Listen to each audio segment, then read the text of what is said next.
Hi everyone, it's AnnV87 and today's video is one where I want to answer a question that I'm sure came up in my what is on my iPhone videos, and of course, in fact, I even said I was going to answer this question. That question is, what do I mean when I say voiceover friendly or voiceover accessible, or that kind of term? What I mean is, well, first of all, what is VoiceOver? VoiceOver is the feature of the iPhone and iPad and even Apple TV, iPod Touch. Am I forgetting any iDevices? VoiceOver is the feature of those devices that reads out loud the text on the screen, that reads the apps out loud, that instead of tapping on something, you double tap it, or instead of touching something, you double tap it. It is the way a blind person can use an iDevice.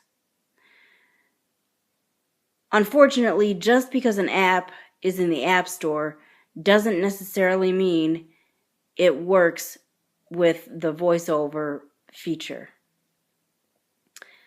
First of all, VoiceOver is something that a lot of sighted people probably never even use.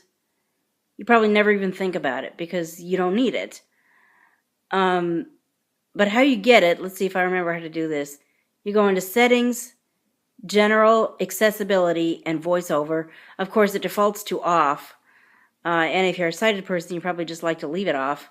If you ever want to turn it on, you can turn it on. Now, it will ask you, are you sure you want to do this? It's totally gonna rearrange the way your iDevice works, and it does.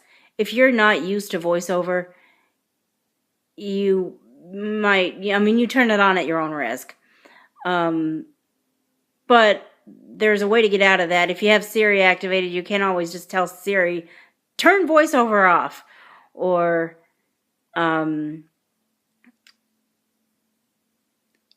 actually that might be the best way to do it. Or there is a VoiceOver practice deal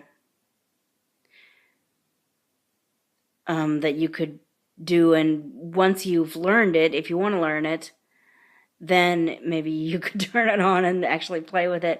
But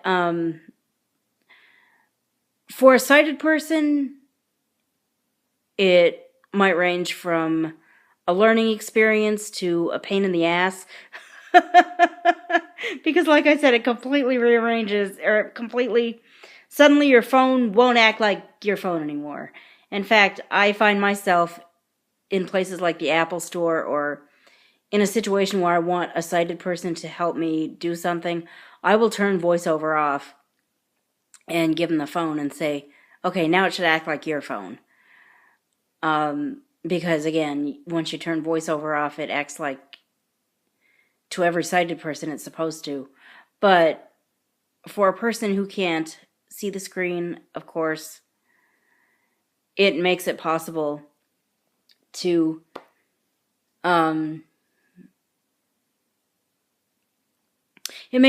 for a blind person to use the iPhone. And there are programs that make it possible for people to use computers too, if they are not sighted. Those programs are called text-to-speech screen readers. And examples of screen readers are JAWS for Windows, NVDA, which is non-visual desktop access, Window Eyes,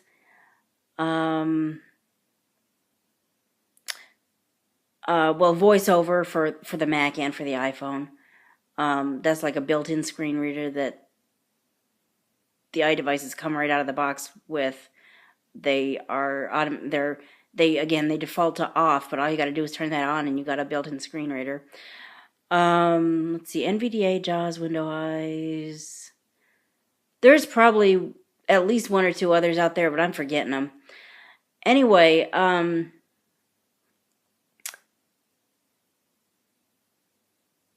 And again, websites and apps, if they're written correctly, they can work with things like JAWS and VoiceOver. I use JAWS for Windows. That's the screen reader that I use for my computer.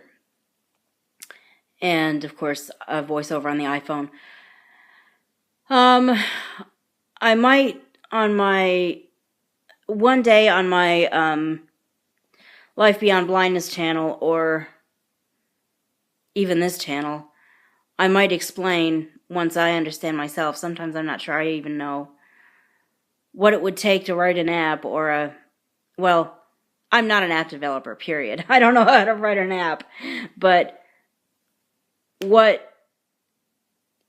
if I ever know enough to talk about it with any kind of level of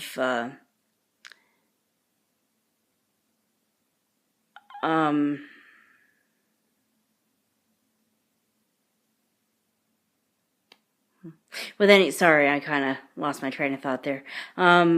If I ever know enough about it to talk about it with any level of expertise, for lack of a better way to put it, I might do a video about what exactly does it take to write an app or a website that is screen reader accessible. Don't mind my little talking machines in there. But right now I don't know that I can. But you have to... Oh, stop it. You have to... first of all, you have to label your buttons. If you're a web developer or an app developer, you might know what that means. You have to label your buttons with words. You can't put a picture on it and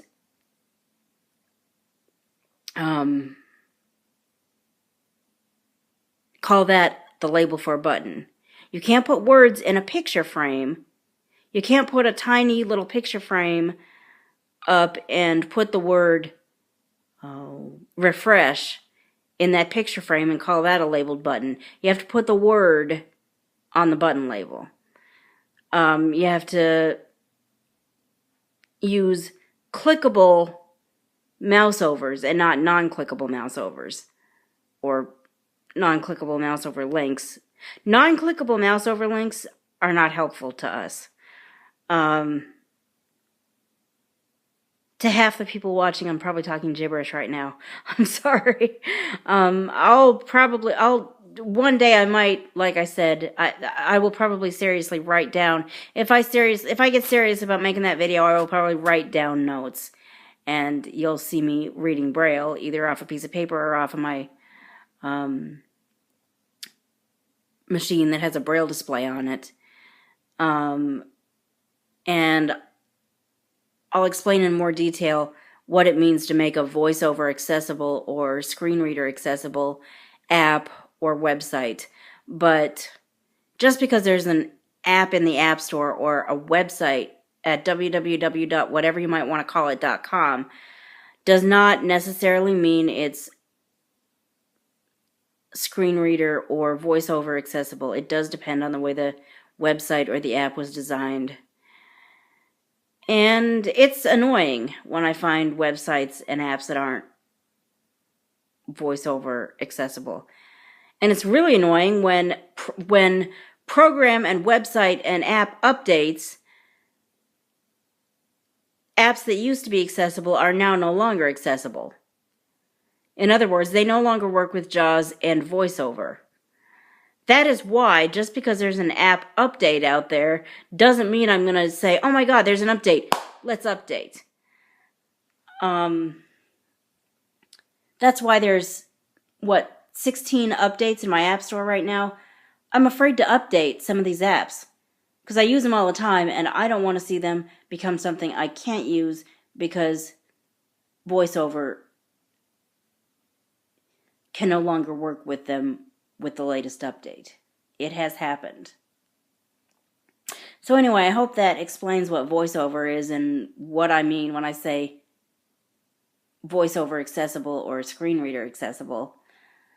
Maybe that belongs on my other channel. I might even make another video for the other channel which is Life Beyond Blindness. In fact, I probably will. But I did want to explain, since I did a What's on My iPhone video and I talked about VoiceOver accessibility, I was like, let me follow up and explain to them what in the world that means. So, I hope you found this video enlightening, and feel free to comment and like and subscribe, and I'll see you in the next video. Bye.